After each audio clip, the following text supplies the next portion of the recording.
La soupe. Avant la guerre 14, sur les routes de Fécamp, il y avait tout plein de nobles églises cauchoises du bord de mai, dont une qu'avait pour patron le bon Saint-Nicolas, le 6 décembre. Son tuet, ayant la parleuse bien développée, puis pour que la fête du souhait, entre parenthèses, la messe, ça y réussit, s'adressa à un de ses copains qui avait pas la langue à chapouquette. Vu que les assiettes s'étaient pleines puis que les bouteilles capsulées du presbyté, au rendez-vous, il se dépêcha pour répondre « Oui pour le prêche du samedi soir ». D'apparence qu'un frère dominicain prêcheux, il n'y en a pas un tous les jours sur le bord du chemin.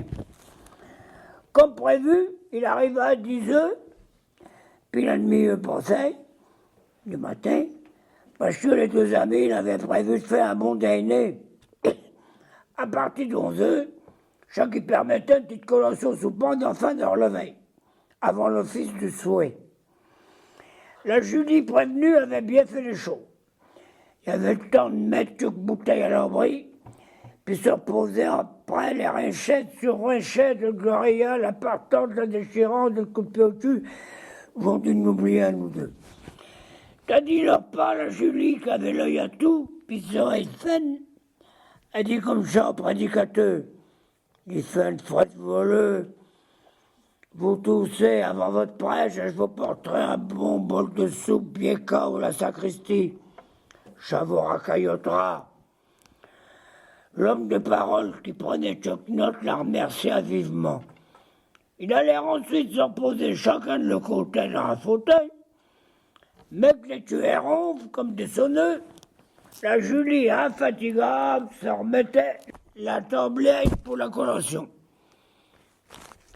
À 6 heures du souhait, bien réveillés, nos deux hommes d'église, Pierre, Cochon, appréciaient à nouveau la belle cuisine. Il levait bien le coude. À quart moins de 8 heures, pour faire champ de touchaille, prendre une bonne foutinette, puis se dirigeait vers l'église, tout illuminé, déjà aux 3/4 pleine.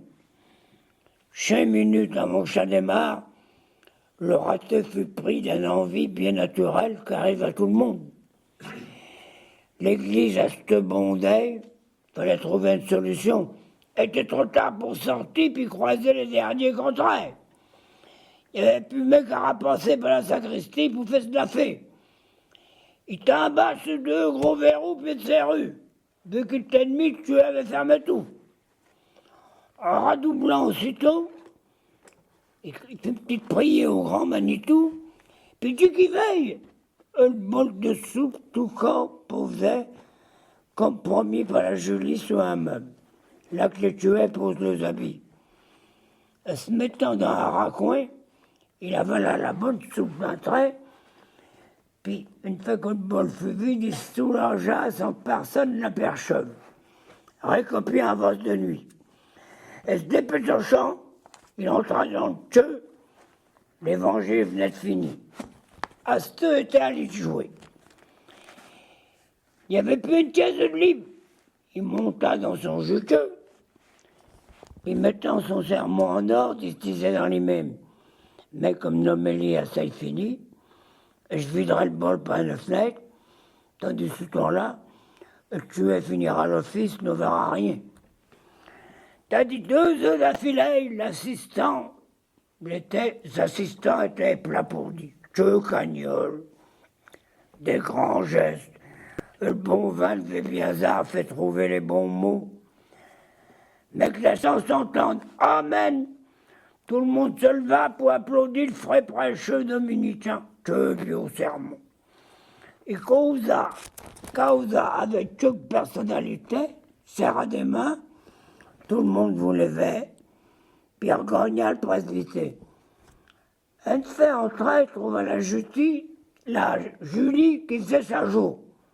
Alors mon père, est vraiment pas la peine que je vous mijote un bouillon de soupe extra pour le retrouver tout fumant à la même place.